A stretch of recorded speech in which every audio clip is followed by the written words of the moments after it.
My husband of 5 years abruptly and mysteriously filed for divorce. But I heard a startling exchange with his friend that told me everything. 5 years ago, I, a 30-year-old woman, married my 32-year-old husband after almost 2 years of dating. I was completely smitten with him, so I said yes without hesitation when he proposed to me. I was a surgeon at the time, and my husband was an actor who was having trouble finding a job. I paid for practically everything in the house, but I didn't mind at all. I was more than willing to pay all the bills since I wanted him to pursue his goal. Despite frequently being cast as an extra in most sequences and earning only half of what I did, he never gave up. He recently got a small part in a feature-length movie. I was ecstatic for him. It was a huge event, even though he just had 10 to 15 minutes of screen time.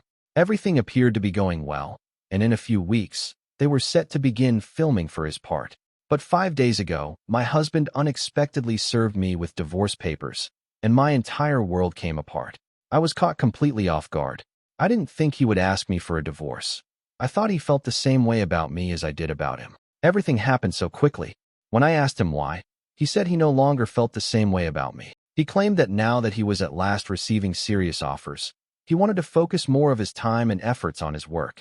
He said that this was only the beginning of his career and that he desired a new beginning, one that excluded me. He claimed that the burden of his former life, which reportedly included me, could not hold him down. I was heartbroken. It was unbelievable to me that he was saying this after all the sacrifices I had made and the times I had put his aspirations ahead of my own. That day, I sobbed for hours and pleaded with him to reconsider our marriage, but he refused to listen. He said that he no longer felt anything for me and that there was nothing more to be done. He thought it would be better if we split up now. I was devastated when he packed up his things and departed. I spent the following 4 days completely lost. I was so depressed that I didn't even go to work. I kept hoping that this nightmare would end. After that, my hubby called me yesterday. He had a meeting the following day, so he asked if I could leave some of his formal attire at his friend's house where he was staying. In the hopes of meeting him face to face and perhaps persuading him to return, I gladly consented. Since I was desperate, I had no choice but to go to his friend's apartment. When I got there, I heard my husband and his friend conversing inside, and I saw that the door was slightly open as I was ready to knock. His friend asked him why he had married me in the first place if he had no intention of staying. I was interested in that. I made the decision to remain silent and listen in the hopes of learning more. I had entered at the perfect, if unpleasant, time, and it felt like they had already been discussing me. My husband laughed before responding to his friend's inquiry, and he continued by saying that he married me simply to utilize me to advance in his job. He acknowledged that his heart didn't love me. He had cheated on me numerous times over the years with unidentified women he met at parties or on set. I nearly gasped, but I was able to hold myself back. I wanted to hear more from my beloved hubby. He went on to say that a friend of his had introduced us, telling him that I was the daughter of a well-known dentist. My dad is among the state's top dentists, so that much was accurate. My husband was also aware that my dad frequently worked with a well-known actor. Some of his acquaintances in the business had told him about this. Everything started to make sense to me as he talked. He described how he had reached out to me in a desperate attempt to salvage his acting career.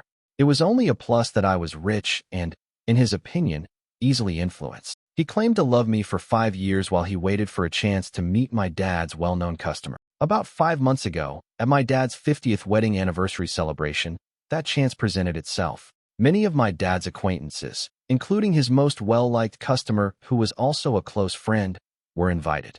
My husband charmed him, spoke with him at the party, and even exchanged phone numbers with him. I didn't know at the time.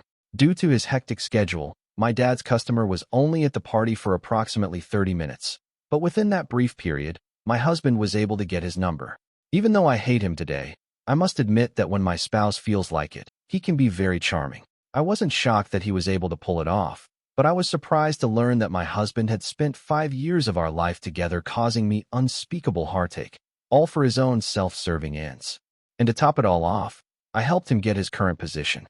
On the recommendation of my dad's client, the film's director signed him. I am the one who has been betrayed and is now being discarded through divorce, even though I am the one who made this huge career breakthrough happen.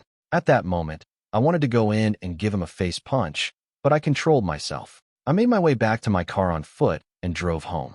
Because this incident occurred yesterday afternoon, I had plenty of time to analyze my anger and devise a strategy to exact revenge on this self-centered monster. After I got home, I tried to relax by meditating.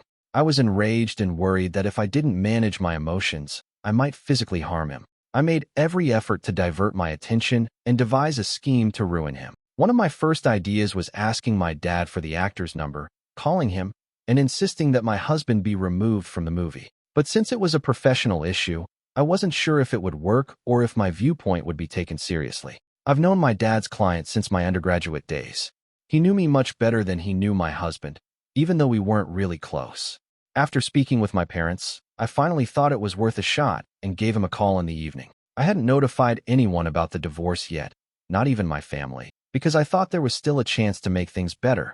I was so anxious because this was the first time I was going to admit it. After multiple calls, his assistant finally got me through. Following some awkward small talk, I spoke without pausing and said everything I needed to say. I revealed that my husband had cheated on me and secured a movie role through my dad's and my connections. I requested that he use his power to get my husband fired, stating that this would be the correct thing to do if there was any justice in the world. Since I said it all at once, I'm sure he was as uneasy hearing it as I was speaking it. There was a pause before he stated he would investigate. After I said thank you, he hung up. The whole experience made me feel ashamed, but it was over. At this point, my only option was to wait for a response from him or my spouse. About 2 hours later, around 10 o'clock at night, my spouse began calling me in a panic. I understood then that he must have already been dismissed. I was shocked at how fast it had transpired. I texted the man who made it happen to say thank you. He hadn't had much trouble taking care of it because there hadn't been a legal contract, just a verbal understanding. He responded to my text with good wishes for the future, which I found to be quite considerate and gave me hope again. Without a care in the world, I turned off my phone, disregarded all of my husband's calls and texts, and went to bed. I'm not lying when I say that I had the best sleep of my life. As I was getting ready to go for work this morning, I heard my husband yelling for me from outside my door and pleading with me to open it. I told him to go because I had to leave for work and didn't intend to let him in. He was unwilling to give up, though, and insisted that I have one final conversation with him before removing him from my life. I eventually grew tired of his shenanigans and let him in, telling him that I would not waste my time again. He sobbed as he dropped to his knees and admitted that he had erred. He pleaded for another opportunity, saying that I was the only woman he had ever loved. However, I no longer felt sorry for him because I knew how talented an actor he was. After letting him cry for a few minutes, I inquired about the success of his acting role in the movie. I deliberately used a mocking tone because, let's face it, that's precisely what I was doing. He appeared shocked for a second before realizing what had happened. He went crazy when he realized that I was the reason he had lost the chance of a lifetime. He began yelling in my face, saying that I had ruined his life and that I would be held accountable. I also didn't hold back. I shouted back at him, telling him that he deserved this, if not worse, because he had destroyed 5 years of my life. After what seemed like 5 minutes of us yelling at one another, he finally broke down. He was aware that no amount of yelling would restore what he had lost, neither the role nor the happy life he had been having with me. He was solely responsible for his own actions. Even though he was crying, he made sure to tell me that he would take everything from the divorce and leave me on the streets, which made me feel almost terrible for him. Those were fairly audacious remarks, and any pity I might have had for him was instantly gone. I told him to leave my place as respectfully as possible. He complied, leaving while still sobbing and mumbling obscenities. That day, I made the decision to skip work once more. I wasn't feeling well, and the events had been terrible and weighty. At last, I disclosed the divorce to my family and acquaintances. They were just as caught off guard as I had been when my spouse initially expressed his desires to me, but they were all appalled when I told them what I had heard at his friend's place. They even said that what he had done to me was far worse than my vengeance. When my dad learned that my husband had taken advantage of both him and me to further his objectives, he became quite angry. He wanted to go to my husband's house and use his fists to make him understand, but I was able to calm him down. I'm happy that most people concur that my actions were appropriate. My husband's treatment of me was so harsh, it permanently damaged my trust in marriage and men. In my opinion, he deserved to be punished for his efforts. Just as he had spent years on his work, I had spent many years and a significant amount of money on our marriage. If he could destroy our marriage on his own, I don't think it matters that I destroyed his career on my own. He keeps contacting me online, pleading with me to retract my remarks and assist him in regaining the part, as if he had been cheated out of a chance. Despite my efforts to block his accounts, he continues to create new ones out of desperation. After everything he's done, I'm now thinking of completely stepping away from social networking. I don't see why he feels entitled to get in touch with me. I hope he eventually understands that he's done and that there's no turning back. It appears that his threats to destroy me throughout the divorce were mostly verbal. We both understand that he cannot harm me in any way. A few days ago, I erased my social media account and blocked my husband, but it appears that I also need to update my phone number. Since last night, I've had between 70 and 80 spam calls from various numbers. I'm going wild over it. My phone is constantly buzzing every few minutes, and it's always from a different number. I know it's him, but I'm not sure how he's doing it. I even gave him a call to tell him to stop and to be aware that his actions would have an impact on the settlement. I was obviously bluffing. No deal is possible.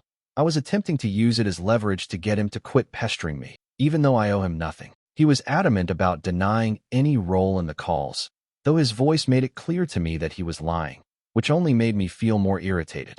As I was about to cry at the end of the conversation, he hinted that if he were to miraculously regain his role, the calls might cease. That was the final straw. I yelled as many colorful profanities as I could at him before shutting off my phone. I have been using my laptop to surf the internet and have yet to switch it back on. I only intend to switch my phone back on after I have a new number. Since he will no longer be able to reach me, hopefully, it will stop him from making me insane. Everyone is aware that I will not challenge the divorce. In a few days, we are expected to appear in court. I don't understand why he is acting inappropriately when he is well aware that we will soon be in court together. He is also aware that if I so desired, I could make his situation far worse. He's lucky I don't. I want to let this whole thing go without a struggle since I've already done what I have to do. I can't go on if I hold on to this anger and allow him to bother me. I'm eager to close this phase of my life. I don't care what happens to him. I'm no longer concerned about his future success or failure. My husband and I are scheduled to appear in court the day after tomorrow. Naturally, he couldn't allow that to occur without acting in a crazy or psychotic manner. I was certain that he could no longer contact me because I had canceled my social media accounts and changed my phone number. I believed that he would be forced to give up since I had finally defeated him, but I didn't realize how insane he really is. Last night, as I was getting ready to drive home, my hubby unexpectedly showed up and sat down next to me in the passenger seat. Before I could even react, he closed the doors. After realizing what was going on, I quickly retrieved my pepper spray from my purse. But I was too late. He grabbed the purse and threw it into the back seat. I was so scared that I was willing to do anything he asked me to get out of this predicament safely.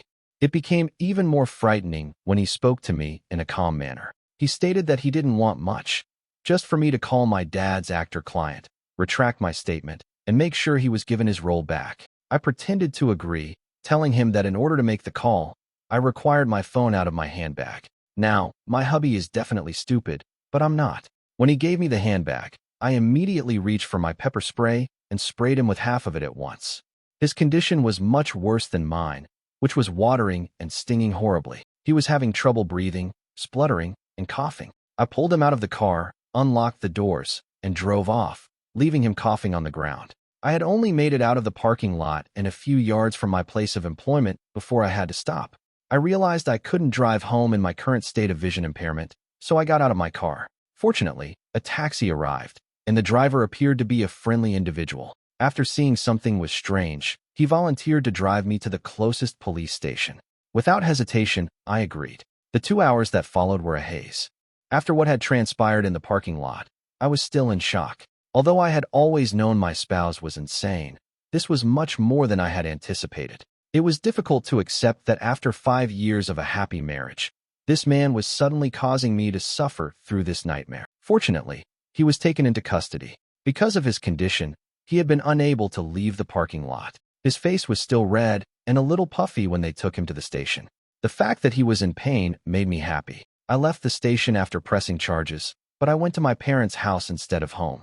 I haven't left their house since I got there because I no longer felt safe being by myself. The support from my parents has been tremendous. One little comfort during this journey has been that they have been treating me like their little girl once more. This time, I'm not stopping my dad from fulfilling his commitment to make sure my husband receives a suitable punishment. It is imperative that certain guys realize that they cannot bully women and get away with it. A few weeks have passed since my last update, and I'm pleased to report some positive developments. For what he did to me, my husband received a 3-month prison sentence and a heavy fine. Given the circumstances, I believe this result is fair, even though I wish the punishment had been lengthier. We were able to expedite the divorce process, and it will be completed much sooner than typical. I'm so relieved that he doesn't have any compensation rights. In order to make sure he can't find me again, I've also sold the house and my car. In addition to being superior, the new hospital where I work is also nearer to my parents' house. Commuting is far more convenient for me. Even though my spouse can no longer reach me, at least not for the foreseeable future, my parents won't let me return to living alone, so for the time being, I'm still living with them. To my surprise, I don't mind remaining with them, as I'm still getting over the shock of everything that's transpired. Their support has been consoling. In order to better digest my feelings, I've also begun going to therapy. I'm aware that recovery will take time and that things won't return to normal right away. I try my hardest to move on, but sometimes I can't help but think back on the years we had together. Some of the moments felt so real that it's difficult to realize it was all falsehoods. Every time I find myself thinking about him, I make myself recall the events that followed, particularly the parking lot incident. That brings me back to the here and now. I'm taking things one day at a time, even though I know these wounds won't heal right away. I'm hoping that I'll be all right shortly, and to be honest, I can't wait for that day.